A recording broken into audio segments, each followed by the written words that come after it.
नमस्कार। पहला प्रश्न है, निम्न में से कौन संसद की अस्थायी समितियां हैं?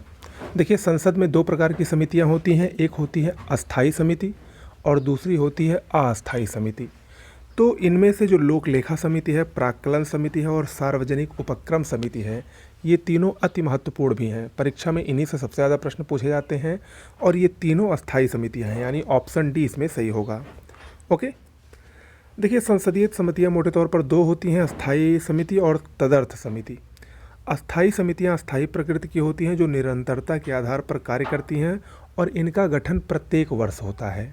जैसे लोक लेखा समिति हो गई, इसका गठन प्रत्येक वर्ष होता है। इसमें कुल 22 सदस्य होते हैं, 15 सदस्य लोकसभा से और 7 सदस्य राज्यसभा से होते हैं।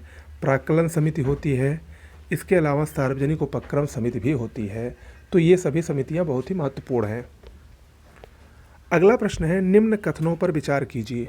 पहला कथन, कैबिनेट का आकार मंत्रिपरिषद से छोटा होता है।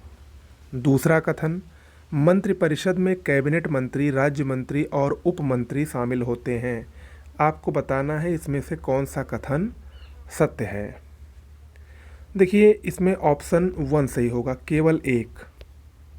इसमें ऑप्शन सी सही होगा, 1 और 2 दोनों। क्योंकि देखिए, जो कैबिनेट का आकार होता है वो मंत्रिपरिषद से छोटा होता है और मंत्रिपरिषद में जो कैबिनेट मंत्री, राज्य मंत्री और उप मंत्री सभी शामिल होते हैं। ओके, चलिए अगला है, निम्न कथनों पर विचार कीजिए। पहला कथन, राज्यसभा कभी भंग नहीं होती, यह संसद का अस्थायी सदन है। दूसरा, जब लोकसभा भंग होती है तब राज्यसभा की बैठक भी नहीं बुलाई जा सकती। इसमें से सत्य कथन कौन सा है? देखिए, राज्यसभा कभी भंग नहीं होती, ये संसद का अस्थायी सदन है, आपको सबको पता है कि ये कभी भंग नहीं हो सकती है। तो इसमें ऑप्शन 1 ही सही होगा, ऑप्शन 2 इसमें नहीं सही होगा। कैसे नहीं सही होगा? क्योंकि देखिए, राज्यसभा कभी पूरी तरीके से भंग नहीं होती है, लेकिन जब लोकसभा भंग होती है और चुनाव होने अभी बाकी होते हैं, यानी चुनाव होने में समय होता है, तो राज्यसभा की बैठक बुलाई जा सकती है। ऐसा नहीं है कि अगर लोकसभा भंग हो गई तो राज्यसभा की बैठक नहीं बुलाई जा सकती है। अगर चुनाव होने में काफ़ी दिन बचे हैं तो बैठक आसानी से बुलाई जा सकती है, ऐसा प्रावधान है। ओके। अगला, विधानसभा अध्यक्ष को उसके पद की शपथ कौन दिलाता है? विधानसभा अध्यक्ष को उसके पद की शपथ कोई नहीं दिलाता है, क्योंकि विधानसभा अध्यक्ष को शपथ ग्रहण की आवश्यकता ही नहीं होती है। ऑप्शन डी इसमें सही होगा। ओके। ऐसे टाइप के प्रश्न आपको अक्सर कंफ्यूज करने के लिए मिलते हैं, ठीक है, तो उसमें कंफ्यूज मत होइएगा। अगर आपका क्लियर है कॉन्सेप्ट तो आपको कोई परेशानी नहीं होने वाली है। अगला प्रश्न, भारत की संसद किसके या किनके द्वारा मंत्रिपरिषद के कृत्यों के ऊपर नियंत्रण रखती है? स्थगन प्रस्ताव, प्रश्नकाल और अनुपूरक प्रश्न 3 दिया गया है। इन तीनों के द्वारा मंत्रिपरिषद के कृत्यों पर नियंत्रण रखा जाता है। ऑप्शन डी सही होगा। देखिए, भारत की संसद जो है वो निम्न प्रस्तावों द्वारा मंत्रिपरिषद के कृत्यों पर नियंत्रण रखती है। कौन कौन से प्रस्ताव हैं? स्थगन प्रस्ताव, प्रश्नकाल, अनुपूरक प्रश्न, ध्यानाकर्षण प्रस्ताव, आधे घंटे की चर्चा आदि। ये सब जितने सारे प्रस्ताव होते हैं, इन सब के द्वारा मंत्रिपरिषद के कार्यों पर, कृत्यों पर नज़र रखा जाता है। अगला प्रश्न है, भारतीय संविधान के किस अनुच्छेद में गुजरात और महाराष्ट्र राज्यों से संबंधित विशेष प्रावधानों का उल्लेख है? गुजरात और महाराष्ट्र से संबंधित जो विशेष प्रावधान है वो अनुच्छेद 371 ए में दिए गए हैं। इम्पॉर्टेंट है, पूछा जा सकता है। ऑप्शन सी इसमें सही होगा। देश के किसी भी न्यायालय में चल रहे वाद की सुनवाई को किसी अन्य न्यायालय में भेजने का अधिकार किसके पास है? तो ये अधिकार सर्वोच्च न्यायालय के पास है। ऑप्शन बी सही होगा, सर्वोच्च न्यायालय।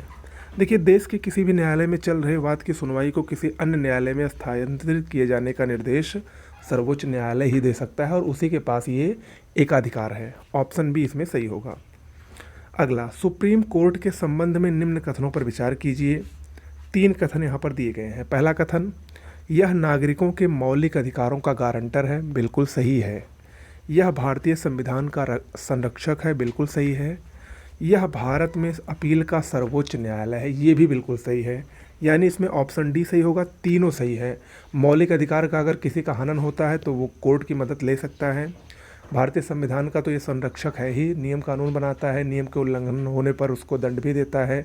साथ ही साथ ये भारत में अपील का भी सर्वोच्च न्यायालय है, इससे ऊपर कोई न्यायालय नहीं है। तो इसमें ऑप्शन डी बिल्कुल सही है।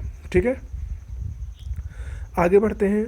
निम्न युग्मों पर विचार कीजिए। एक तरफ निकाय या संस्थाओं के नाम दिए गए हैं, उनकी तरफ उनके सदस्यों का कार्यकाल कितना होता है। जैसे केंद्रीय सतर्कता आयोग 5 वर्ष, संघ लोक सेवा आयोग 6 वर्ष, नियंत्रक और महालेखा परीक्षक 5 वर्ष।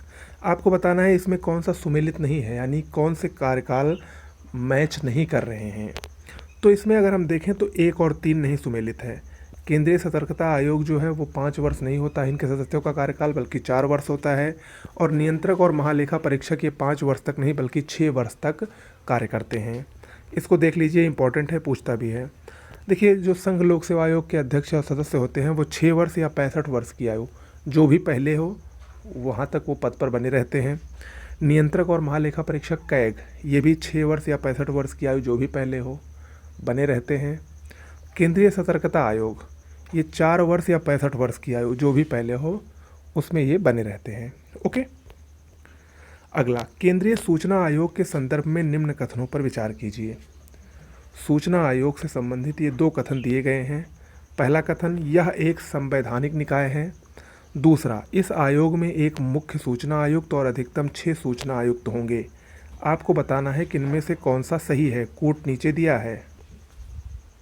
देखिए, इसमें ना तो एक ही सही है और ना तो 2 ही सही है, यानी ऑप्शन डी सही होगा। ना तो 1 ना तो 2, दोनों कथन इसमें गलत हैं। सही क्या है? केंद्रीय सूचना आयोग की स्थापना केंद्र सरकार द्वारा 2005 में की गई थी। इसका गठन सूचना का अधिकार अधिनियम 2005 के प्रावधानों के अंतर्गत हुआ है, अतः यह संवैधानिक निकाय नहीं है। ठीक है। आयोग में एक मुख्य सूचना आयुक्त और 10 से अधिक सूचना आयुक्त होते हैं। ठीक है। तो दूसरा कथन भी यहाँ पर गलत है, तो यानी 1 और 2 दोनों गलत है, तो इसमें ऑप्शन डी सही होगा। ओके, तो आज के लिए इतना ही करते हैं। कैसा लगा वीडियो ज़रूर बताइएगा। रेगुलरली हमारे करंट अफेयर्स के वीडियोस, डेली क्विज और जीएस के कुछ महत्वपूर्ण जो टॉपिक हैं उसके वीडियोस आपको मिल रहे हैं। चैनल को तुरंत सब्सक्राइब कर लीजिए। आगे भी आपको ढेर सारी परीक्षाओं के लिए ऐसे ही कंटेंट मिलते रहेंगे। नमस्कार।